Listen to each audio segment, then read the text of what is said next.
Hello and welcome to part 4 of how to paint this Raven Guard Space Marine from Games Workshop. So in this video we're going to be looking at how to paint the tactical arrow on the shoulder pad, which is a fairly simple process. One thing I do have to point out before we actually start on the arrow is that you need to paint on the highlights on the shoulder pad before that. And this might seem a bit counterintuitive because you're going to be painting over them. As you can see now, I've already started painting over, but some of it will show through, and there'll be space left around it and things like that, which you'll hopefully see at the end. But the reason that you paint the arrow on first is I'm sorry, that you paint the highlights on first before painting the arrow is that then they're consistent. Whereas if you try and paint the highlights around the arrow after it's been done, you'll find that it's much harder to do that. Because, you're having to paint around shapes and things. Whereas if you paint the highlights on first, you get much smoother transitions, and it just makes more sense. So you might feel like you're painting over some of your work, but it will look more effective in the end. So just to start with, for painting the arrow, the first thing that I did was to paint a line straight down the middle of the pad, and then to work out from there. The reason for this is so you can start centralising everything and working out from the centre, rather than trying to paint the outline of the arrow in one go, because if you get it wrong, it's much harder to fix, especially as you've already painted the highlights in the background. So if you get the very first shape wrong, you're in for a very tough time. So and the colour that I'm using is heavy blue grey. Too many colours for the same names, right? And this is going to be the base colour for the arrow. So and again, I'm just using the tip of the brush to map it out with quite hard straight lines when I'm doing it. I'm not too worried at this stage about getting a perfect opaque arrow. It's mainly getting the rough shape down, and the most important part about that is making sure that the edges are quite neat. Now, as I progress with it, I'm going to start tweaking the outer edges until they're much neater. Now, if you have a small mistake or it goes a little bit wrong here or there, don't worry too much, because I'm going to be putting chips and scratches on the arrow, and you can use those to hide over any parts that don't work too well. One thing you will find when painting this on as well is that the rope that goes over the shoulder pad is a pain in the backside, because it gets in the way of your brush strokes and blocks some of the shape. So just be aware of that. So it's best to paint the arrow before painting the rope, because you're likely to catch the rope a little bit with the paint as you're going up to it, especially because of the long straight brush strokes that you're trying to use. They do kind of travel towards the rope, quite well, you're likely to catch it anyway. So here you can see as well the difficulty. So I've had to turn the model around to paint the arrow from the other way, just so I can get the angle right, because the rope is blocking the brush movements. And again, you can see I'm just using the very tip of the brush so that I can get those nice sharp edges on the outside of the arrow.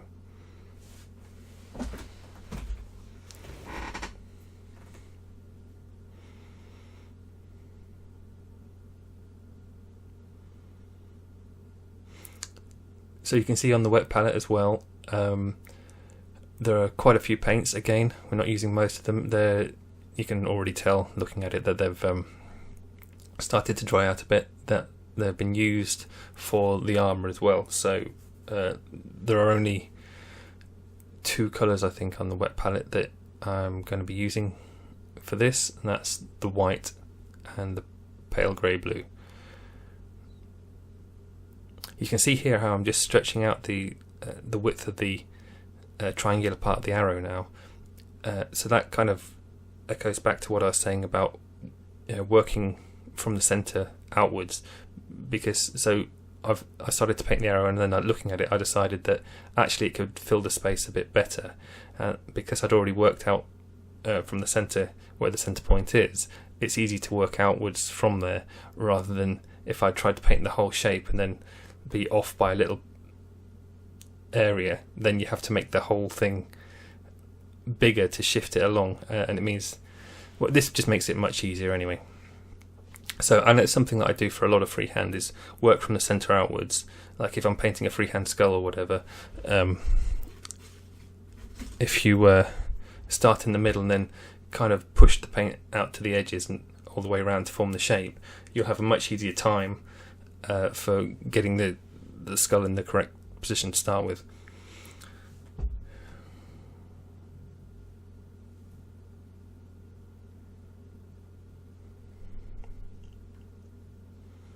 And here you can see as well how, now that the arrow is starting to take shape, how the spot highlight on the shoulder pad actually looks really nice, and the tip of the arrow is just about touching it slightly off to the side, which makes it even nicer. It's almost like a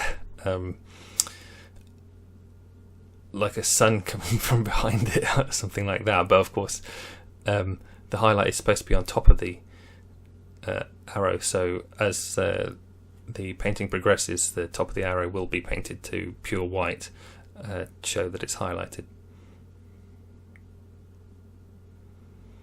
So now as I keep tweaking the shapes a little bit, you'll see I'll keep going over the arrow now to try and get those that very smooth finish on it. And it's probably the most important part on the model to have a very smooth, opaque finish. For the rest of it, having a little bit of variation in transparency and things like that, it doesn't matter too much. It adds to the depth of the armour. In this case, you don't want any depth at all. You want it to be very hard and clean. So now we're going into using plain white. You can see on the wet palette actually it's just a little bit cut off at the bottom, but I'm actually using new white rather than the white that's already on there. And the reason for that is you can see the paint, how it started to dry. It's a bit clumpy, and you'll find this quite a lot with paints, especially paint with white in. Even if you use a wet palette, after a short amount of time, when it starts to dry and then you reapply water, it never reaches the same freshness and smoothness as after you've just taken it from the pot. Now this can actually be quite useful because you get a different effect with the paint when you apply it. But if you want very clean painting, very clean lines with your paint, then I do always recommend using fresh paint from the pot. So I know a lot of time people can use paint and they've used it on their wet palette and they've kept it wet for like days or weeks even and still use it, but the consistency and the quality of the paint does change.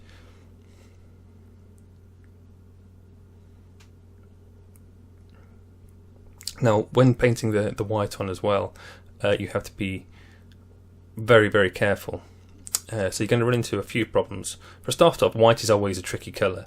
You can see as I'm applying it now, it looks, it's not very smooth. Of course, I'm going to be adding lots of layers and things, so to eventually make it smooth.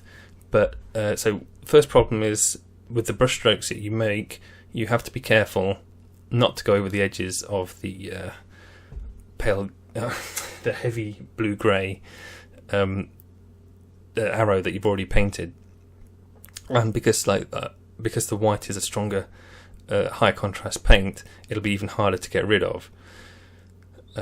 So be very careful when you're applying it. Also, pay attention to where the white paint's going, because the white is being used as a highlight. It's not covering the whole of the arrow here, so it's obviously whiter towards the highlight spot, and that works. To some extent as well, the highlights that you've already painted on the shoulder work as a guide to how the highlights work on the arrow. So that makes your job a little bit easier actually having that, but you still have to get this nice transition from the very white tip down to the kind of more shadowed area. I say more shadowed, but it still obviously has to be high contrast against the black armour. Let's have a quick drink of water.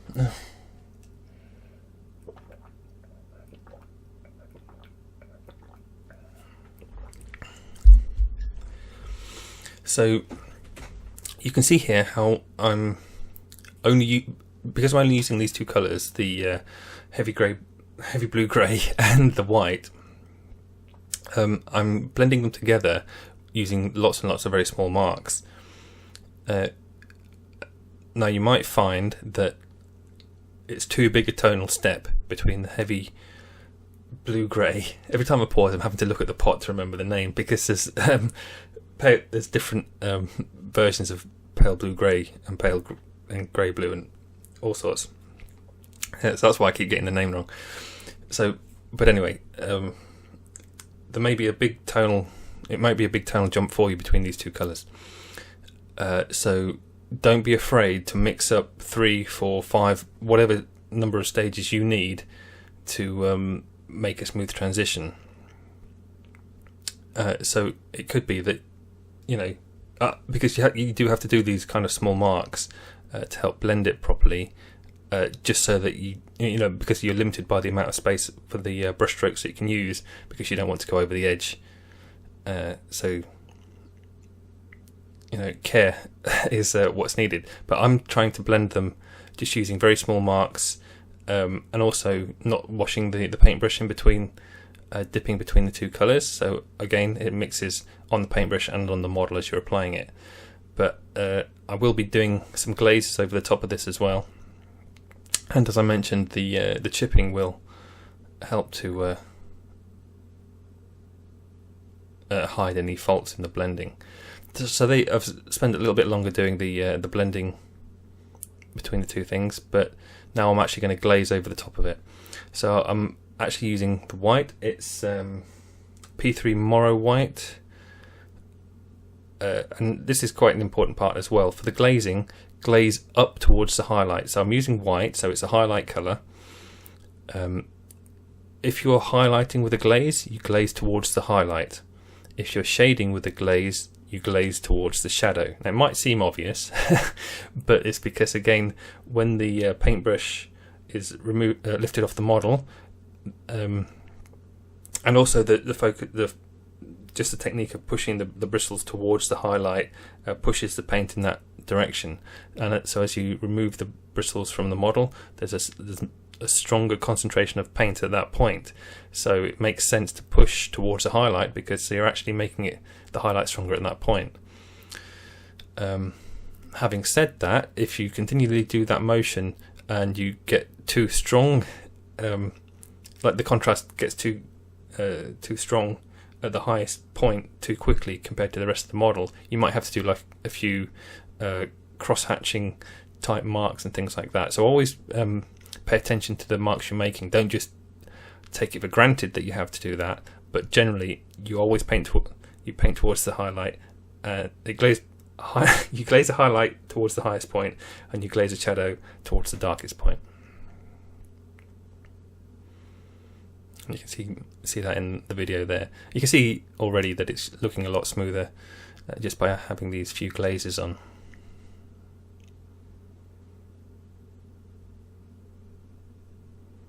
Now, of course, if you don't want to do any battle damage to the arrow, then it's around about this stage that you would need to stop. But otherwise, keep going with the video. So now we're going to put battle damage on there. I'm using German Grey for battle damage rather than pure black. Now the reason for that is, again, because there is a highlight transition, obviously on the black armour. So if you use the pure black mark on top of the white arrow, for a start it's going to be very high contrast already, and it's going to be darker than the armour next to it as well, and so it will stand out too much. Whereas the German Grey has just got that little tonal step in between, so it kind of is a closer match to the armour behind it. Although the armour behind it has got like glazes of purple and brown on, things like that. So really try not to go over the edges again. So you can see here I'm using the brush, I'm doing very, very tiny marks, and I am going up to the edge, touching the edge. But if you go over the edge, you'll see and paint on top of the armour. That'll cut into those colours and transitions, so it won't be a perfect match. I mean, they're very small marks and probably no one's going to notice, but just be aware that if it can be visible. So try and keep all the marks within the arrow. Now obviously they are very, very small marks, so you want a very small amount of paint on the brush, and you want to use only the very tip of the brush. Use your probably a newer brush as well, something that's got a sharper tip as you can use. I mean, it could be a case of you can use a brush that isn't perfectly sharp, because sometimes those very fine points go up to maybe one hair, and I always find it frustrating when there's only one hair at the very tip of the brush, because the paint tends to dry quickly on that one hair, and it doesn't make a strong mark when you do it, and it can be frustrating. So it doesn't have to be the perfect one hair sharpness, but still a very sharp brush. So here as well, there's just going to be a few glazes. Obviously that was quite a quick stage. You saw me apply the scratches and chips. Don't do too many scratches. Stick to mainly chips. It's like paint flaking off and things like that. You can do the odd scratch on it just to make it interesting, but please don't put little crosses on everything. It's like putting kisses all over the armour and things like that. It looks silly. You can do the odd one, but keep them limited, because it's not realistic at all. But anyway, so they just saw me making a quick glaze. Now this is again the German Grey, and I just took the paint straight off the palette, so it's going to match the paint that I've done. Now because this is a glaze, you can go over the armour beneath it, and it's not going to make a huge difference. But what it will do, and the reason you can go over the armour is because it's not got a hard outline, it's a soft transition, and you can't see it too well in the video, but it is kind of, there is a grey kind of transition at the whole shoulder pad. That is kind of, it's a complicated colour with all the purples and browns and things like that, but having a bit of grey on it as well isn't going to make a huge difference as a soft transition. It's only when you're doing a hard paint mark that it will stand out. So you can see that I just did those few glazes, and it just softens the shadows and creates a better transition. So that was the whole of the arrow, and now we're going to move on to painting the red cord that goes over the shoulder as well. Now it's quite straightforward. You can see I've set up a new wet palette there, and it's starting with Mephiston Red, which it's a lovely dark deep red. The coverage isn't too bad over black, but you will need to give it a few coats. Be careful how you apply it again, because you're already you're painting in an area that's already been quite highly finished around the shoulder pad, especially on the white. If you get the red on the white, it will stick out like a sore thumb. So basically don't. Someone did actually point out to me in one of the super close-up photos that there was a tiny amount of red on the trim of the shoulder pad. You can't actually see it with your naked eye when you look at it. It's only when you zoom in close with the photo. But I will fix that anyway, because obviously I know it's there now. But yeah, you will find when applying the Mephiston Red that you need a good few coats to get a strong colour. Having said that, it is quite handy because you can use the red to pick out each individual notch in the in the cord, just so it stands out. You know, you're basically using the black primer underneath as a shadow.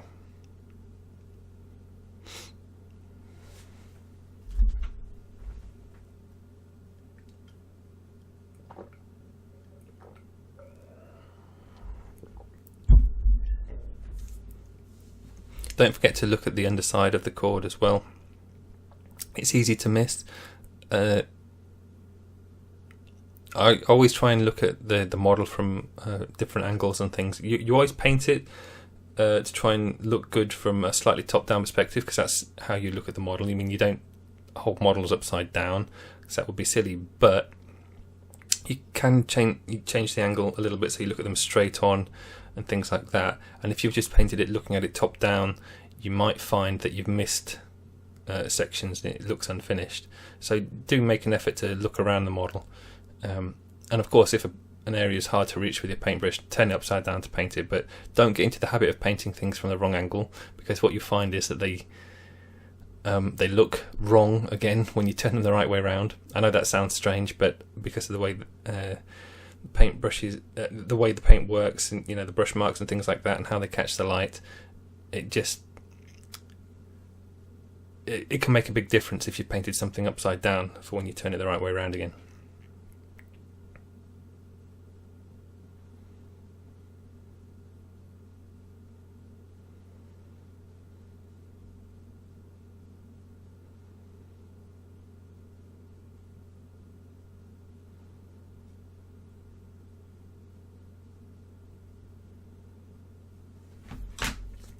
You can see it's quite a nice colour combination with the deep dark red against the sort of purpley browny armour. So what I'm actually going to do with the cord is paint on some details that aren't sculpted on. So I'm painting strands on top of the on top of each of these notches. So there's either 2 or 3 strands that I can paint, but some of them are different sizes. So I know it doesn't look like they're obviously different sizes, but they are. And I'm using Wild Rider Red for this. So for the ones that curve around towards the middle and the bottom, it's more like 2 strands on each one, or you can just highlighting either side. If I can fit 3 on and then they still look clear, I will do. One problem with painting red is it's sometimes harder to make very clear marks, because red generally doesn't, it's not a very opaque paint, so it doesn't leave strong marks when you paint it, unless, depending on what you're painting over. As I said, like if you're using that Mephiston red, which is quite a dark paint, if you did that over the white, that will leave a strong mark. However, if you try to paint the whole thing red, it's still going to look patchy. So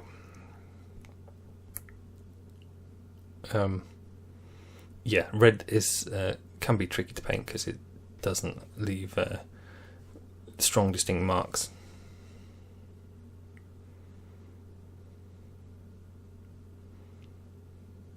And for the Wild Rider Red, that's more true, because it's a very orangey red, which means there's yellow added to it, and yellow is a notoriously difficult colour to paint with, because it is does not leave strong opaque marks. I don't think there are many. Sometimes you'll get a yellow that is that makes strong opaque marks, and what you'll actually find is it's more like an ochre kind of colour. So they've got some white and some brown kind of mixed in with it. So it'll look yellow until you compare it to a bright yellow colour, which is quite often a good paint to use as a base coat for painting yellow.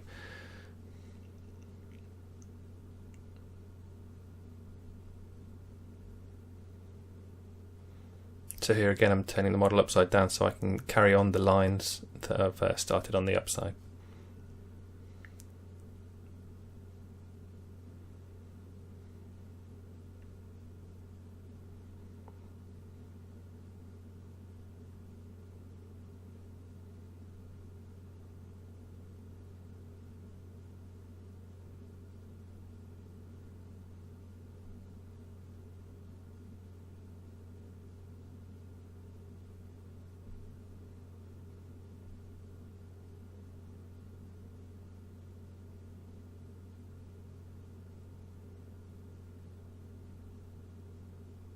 It's actually quite a simple thing to paint, but the problem is because it's a delicate area and you don't want to get paint on other things that you've already painted, it just takes that a little bit longer to do it neatly.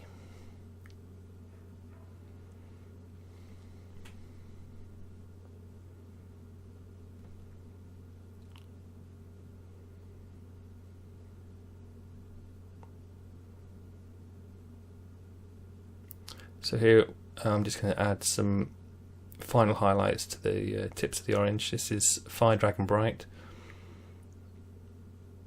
Don't do this on all of the strands that you've painted on. This is just for the very top parts near the highlight at the corner of the shoulder pad.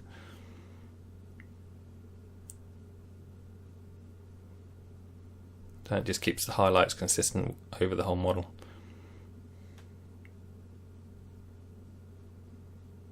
There's a knot there at the end as well. It wasn't that distinct to figure out how the knot goes. I think it's just kind of like a bobble of cord, but as long as you pick out some of the detail on there and kind of try and make it obviously a knot, it's not too bad. So you can see there I just painted an extra line in as well.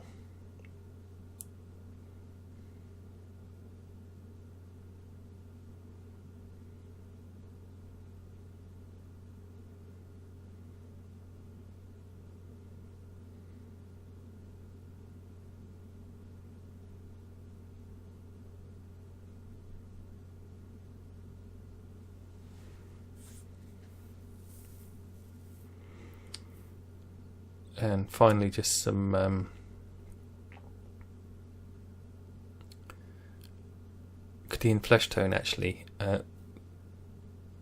Flesh tones are quite handy for highlighting red. You have to be a bit careful. They do make them look a bit pinky and you don't want to use too much. It obviously depends on how you want the red to look. If you want an orangey red, then pink probably isn't the best way to go. But the thing with the flesh tones are they tend, well, Caucasian flesh anyway, is it tends to be kind of a little bit orangey in there as well, so it's sort of a mix between the pink and the orange anyway, so it's kind of like a go-between of going super bright pink or super bright orangey yellow for your highlights. So here I'm just doing a quick glaze just to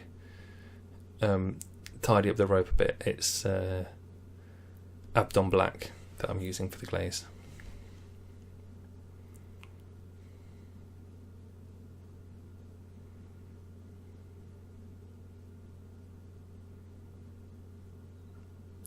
So try not to get it on the shoulder pad, but again, because it's a black glaze and you've already got black on there, it's not going to make a world of difference if you accidentally get a small bit of glaze on the shoulder pad.